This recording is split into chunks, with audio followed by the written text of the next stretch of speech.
I used to believe life rewarded effort. If I planned, worked hard, and kept moving, nothing could really fall apart. I was wrong. It started with an email. Due to restructuring, you know the rest. 5 years of dedication ended with a paragraph and a signature. That night, I stared at my laptop screen long after it went dark. It felt like someone had erased a part of me, the part that knew what tomorrow looked like. A week later, my fiancé called off our wedding. He said he needed space. I remember nodding, pretending to understand, while my chest burned like it had swallowed silence. You ever feel like your life collapses in slow motion? Like you're watching from outside your own body? That was me, unemployed, unmarried, and suddenly unsure who I even was.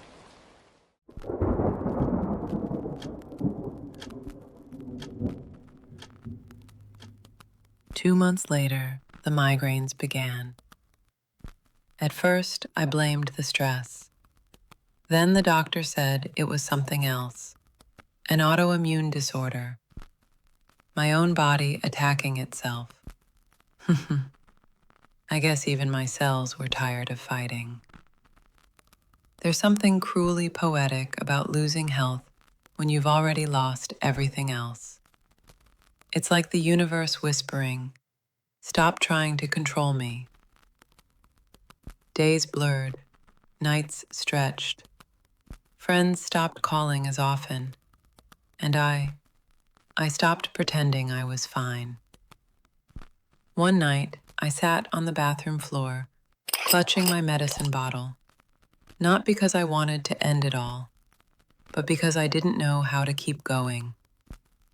I whispered into the dark, "If there's anyone out there, please, I can't do this anymore." It wasn't a prayer, more like surrender, a tiny flicker of honesty in a life built on performance.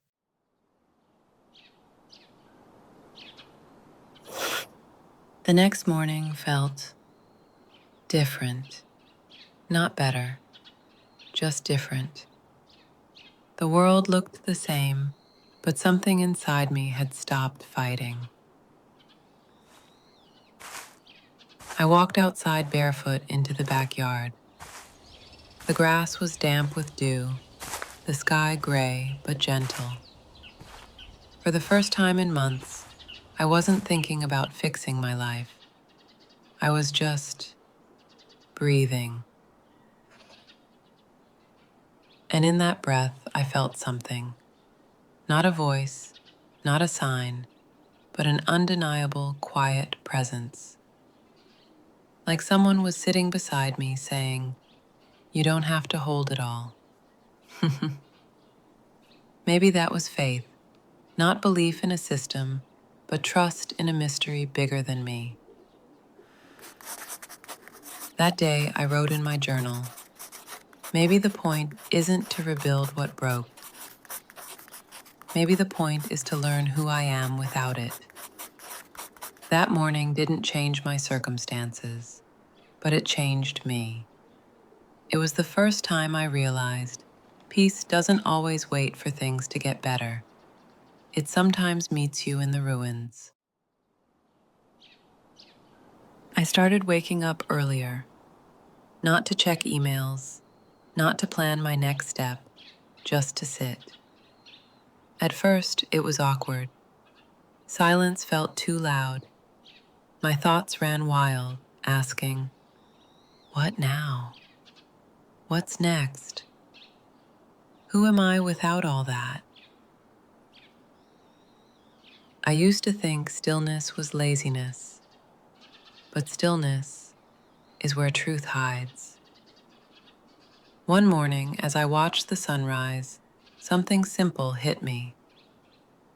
Everything I'd lost had one thing in common: I couldn't control it.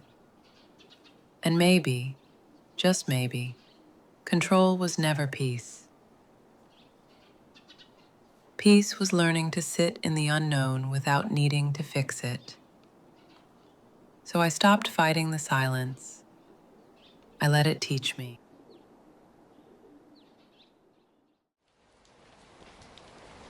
3 months later, my savings ran out. Rent was overdue. My car broke down. I remember sitting at a bus stop in the cold rain, soaked through my coat, holding a job rejection letter in my hand. It felt like the universe was mocking me. Everything I touched turned to dust. That night, I went home, dropped my bag, and screamed into the dark. No words, just sound. The kind of raw, ugly sound that feels like your soul trying to crawl out. When I finally collapsed, I just whispered, "I can't carry this anymore." And that's when I felt it again. That quiet presence. Not fixing, not rescuing, just there.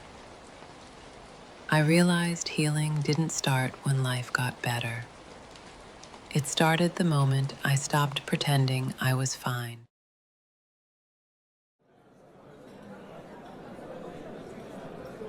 Eventually, I found part-time work at a small community cafe. Nothing glamorous. I made lattes, wiped tables, and listened to people's stories. But something about that place felt sacred, ordinary but honest. There was this old man who came every morning. He never said much, just smiled and tipped extra for no reason. One day he said, "You've got kind eyes. Don't lose that." I almost cried over that paper cup. For the first time in a long while, I wasn't chasing happiness. I was noticing it in the smallest things. The warmth of coffee cups, laughter of strangers, sunlight through dusty windows. It's strange how gratitude grows best in broken soil. People often think surrender means defeat. It doesn't. It means trusting life enough to stop fighting it. One evening, I walked by the river after work. The sunset painted everything gold. I whispered, "I don't know what's next, but I'll keep walking." And for the first time, I actually meant it. That night, I slept without fear. Not because everything was fixed, but because I wasn't trying to fix it anymore. Maybe faith isn't found in answers. Maybe it's found in the courage to keep breathing when life makes no sense.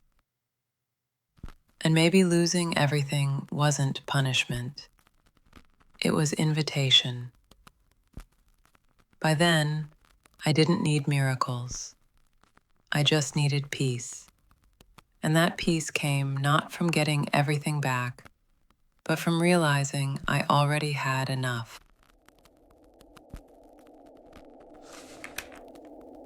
One morning, I looked at myself in the mirror and almost didn't recognize the woman staring back.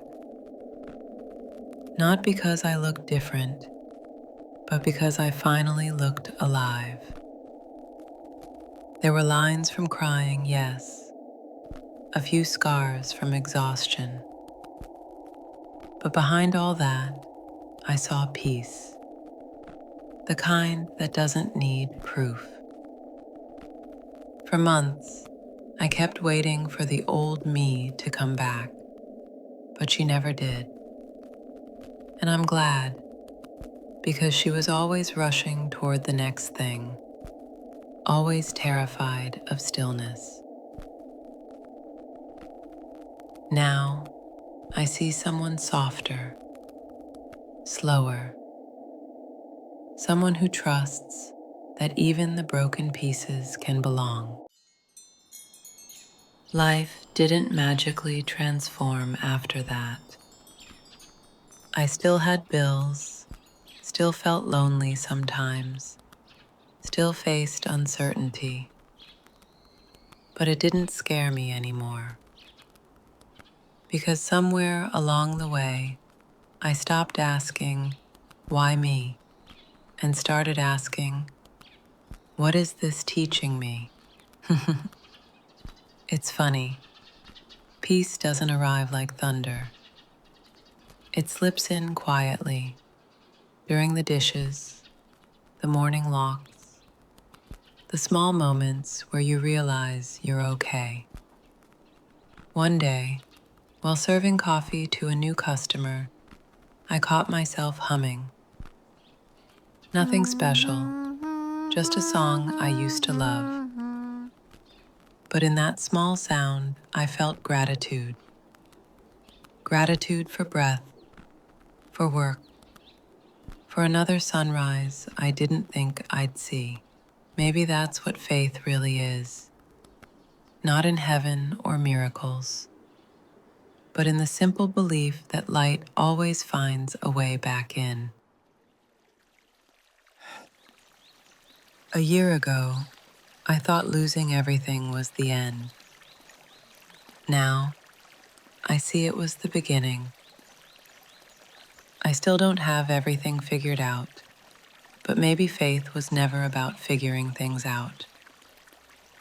Maybe it's about staying open to pain, to love, to the unknown. There's a kind of freedom in surrender. It's not loud or dramatic. It's quiet, like exhaling after holding your breath for years. If I could talk to the woman I was back then, I'd tell her, you're not being destroyed, you're being redirected. And sometimes, losing everything is just God's way of making space for what truly belongs. Sometimes, losing everything isn't the end. It's the sacred moment when life finally teaches you how to live.